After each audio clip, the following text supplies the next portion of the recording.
اعوذ باللہ السمیع العلیم من الشیطان الرجیم بسم اللہ الرحمن الرحیم رب اشرح لی صدری ویسر لی امری واحلل عقدۃ من لسانی ویفقہوا قولی رب یسر ولا تؤثر وتمم بالخیر وبک نستعین رب زدنی علما۔ السلام علیکم ورحمۃ اللہ وبرکاتہ۔ الحمدللہ ہم سورہ آل عمران کا ترجمہ و تفسیر کر رہے ہیں۔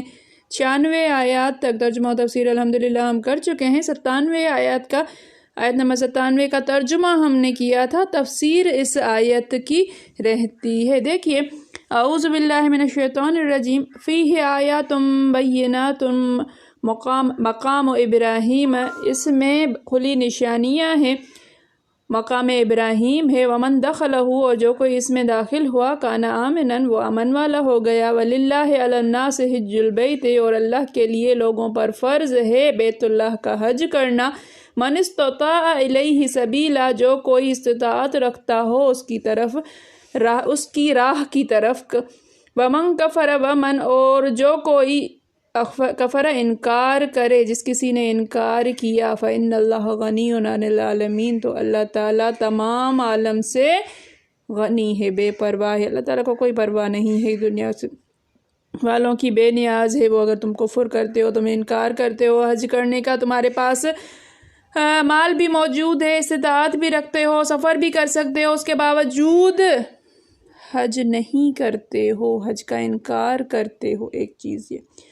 دوسرا کہ ایک طرف اللہ والے بنتے ہو، ایک طرف جو ہے وہ جنت کے خواہاں ہو، ایک طرف دین ابراہیمی کی آپ کا دعویٰ کرتے ہو، اور پھر آپ حج سے انکار کرتے ہو، تو اللہ تعالیٰ تو بے نیاز ہے، اللہ تعالیٰ کو کوئی پرواہ نہیں ہے، جو چاہے تم لوگ کرتے پھرو، اللہ تعالیٰ کو کوئی پرواہ نہیں ہے۔ اس میں کھلی نشانیاں ہیں، تو دیکھیے کہ اس میں ظاہر نشانیاں ہیں، آیات بینات، اس کی عظمت و شرافت کی دلیل ہیں، اور اس سے ظاہر ہے کہ خلیل اللہ کی بنا یہی ہے، مقام ابراہیم، جس پر کھڑے ہو کر حضرت اسماعیل علیہ السلام سے پتھر لے کر حضرت ابراہیم کعبہ کی دیواریں اونچی کر رہے تھے۔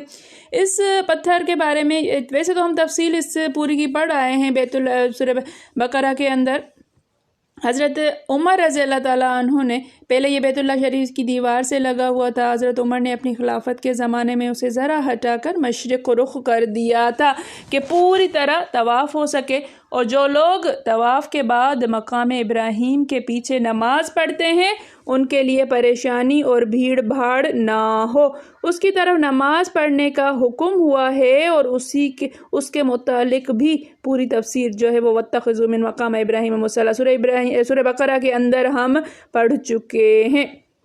حضرت ابن عباس رضی اللہ تعالیٰ عنہ فرماتے ہیں کہ آیات بینات میں سے ایک مقام ابراہیم بھی ہے، باقی اور بھی ہیں۔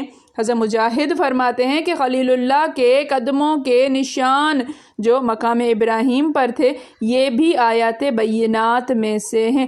کل حرم کو اور حتیم کو اور سارے ارکان حج کو بھی مکہ امن والا رہا۔ باپ کے قاتل کو، اب مکہ جو ہے وہ امن والا ہے، جو کوئی اس میں داخل ہوا کانا آمنن، امن والا ہو گیا، تو باپ کے قاتل کو بھی یہاں پاتے تو نہ چھیڑتے۔ ابن عباس رضی اللہ تعالیٰ عنہ فرماتے ہیں بیت اللہ پناہ چاہنے والے کو پناہ دیتا ہے، لیکن جگہ اور کھانا پینا نہیں دیتا۔ آپ نے دیکھا ہوگا کہ مکہ مکرمہ کے اندر کسی کا بھی جو ذاتی گھر کوئی نہیں بنا سکتا ہے۔ اس کی تفسیر ہم تقریباً جو ہے وہ پڑھ چکے ہیں کہ اللہ تعالیٰ سورہ عنکبوت میں ہے کہ اولم یروا انا جعلنا حرما آمنا ویتخطف الناس من حولهم افبالباطل یؤمنون وبنعمت اللہ یکفرون۔ ہم نے انہیں خوف سے امن دیا، نہ صرف انسان کے لیے امن ہے بلکہ شکار کرنا، بلکہ شکار کو بھگانا، اسے خوف زدہ کرنا، اسے اس کے ٹھکانے یا گھونسلے سے ہٹانا اور اڑانا بھی منع ہے، اس کے درخت کاٹنا، یہاں کے گھاس اکھاڑنا بھی ناجائز ہے۔ اللہ تعالیٰ نے مکہ کو ایسا امن والا بنایا ہے۔ بہت ساری جو ہے وہ اس کی تفسیر میں احادیث گزر چکی ہیں، اس کی تفسیر ہم پیچھے کر چکے ہیں۔ واٹس ایپ پہ بھی میں آپ کو بھیج چکی ہوں، یوٹیوب پر بھی ڈالی ہوئی ہیں، اس میں پورا جب بنا ہو رہی تھی بیت اللہ کی تو اس میں بھی پوری تفصیل موجود ہے۔ نبی کریم صلی اللہ علیہ وسلم نے مکہ کے بازار حرورہ میں کھڑے ہو کر فرمایا کہ اے مکہ، تو اللہ تعالیٰ کو ساری زمین سے بہتر اور پیارا ہے، اگر میں زبردستی تجھ سے نہ نکالا جاتا تو ہرگز تجھے نہ چھوڑتا۔ اور اس آیت کے ایک معنی یہ بھی ہیں کہ جو اس گھر میں داخل ہوا وہ جہنم سے بچ گیا۔ ایک مرفوع حدیث میں ہے جو بیت اللہ میں داخل ہوا وہ نیکی میں آیا اور برائیوں سے دور ہوا اور گناہ بخش دیا گیا۔ سورہ بقرہ کی آیت میں جو ہے وہ پہلے واضح ہو چکا ہے، وَأَتِمُّوا الْحَجَّ وَالْعُمْرَةَ لِلَّهِ فَإِنْ أُحْصِرْتُمْ فَمَا اسْتَيْسَرَ مِنَ الْهَدْيِ۔ یہ 196 آیت آپ اگر پیچھے جائیں تو آپ کو یہ پوری کی پوری تفصیل مل جائے گی۔ حج کرنا مسلمانوں پر فرض کر دیا گیا۔ حج ارکان اسلام میں سے ایک رکن ہے، اس کی فرضیت پر مسلمانوں کا اجماع ہے، اور یہ بات بھی ثابت ہے کہ عمر بھر میں ایک مرتبہ استطاعت والے مسلمان پر حج فرض ہے۔ نبی صلی اللہ علیہ وسلم نے اپنے خطبے میں فرمایا، لوگو تم پر اللہ تعالیٰ نے حج فرض کیا ہے، تم حج کرو۔ ایک شخص نے پوچھا، کیا ہر سال؟ آپ خاموش رہے۔ اس نے 3 مرتبہ یہی سوال کیا۔ آپ نے فرمایا، اگر میں ہاں کہہ دیتا تو فرض ہو جاتا، یعنی ہر سال فرض ہو جاتا، پھر بجا نہ لا سکتے۔ میں جب خاموش رہوں تو تم قرید کر پوچھا نہ کرو۔ اب آگے جو ہے سورہ مائدہ کے اندر کہ یا ایھا الذین آمنوا لا تسألوا عن الاشیاء ان تبد لکم تسؤکم، کہ نبی کریم صلی اللہ علیہ وآلہ وسلم سے جو ہے وہ قرید کر سوال کرنا منع کر دیا گیا تھا کہ جتنا بتائیں اسی پر اکتفا کیا کرو۔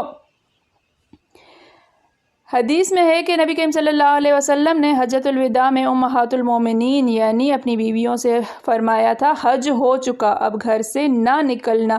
رہی استطاعت اور طاقت، سو وہ کبھی تو خود انسان کو بغیر کسی ذریعے کے ہوتی ہے، کبھی کسی اور کے واسطے سے، جیسے کہ کتب احکام میں اس کی تفصیل موجود ہے۔ احکامات کی جو تفصیل کتب ہوتی ہیں، کتابیں ہوتی ہیں، اس میں موجود ہے۔ ترمذی میں ہے، ترمذی حدیث کی کتاب ہے سنن ترمذی، کہ ایک شخص نے رسول اللہ صلی اللہ علیہ وسلم سے دریافت کیا، کیا یا رسول اللہ حاجی کون ہے؟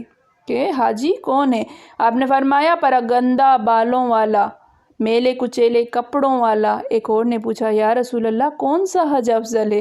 آپ صلی اللہ علیہ وسلم نے فرمایا، جس میں قربانیاں کثرت سے کی جائیں اور لبیک زیادہ پکارا جائے۔ ایک اور شخص نے سوال کیا، حضور سبیل سے کیا مراد ہے؟ آپ نے فرمایا، توشہ، بھتہ جو کھانے پینے کے لائق سامان، خرچ اور سواری۔ اس سے جو یہ ہے نا کہ جو راہ کی استطاعت رکھتا ہو، تو اس راہ سے، سبیل سے کیا راستہ ہے؟ سامان ہو، سواری ہو، کھانے پینے کی چیزیں ہوں، ہر چیز آپ کے پاس موجود ہو، ٹکٹ ہو، ویزا کے پیسے ہوں، ہر چیز ہو۔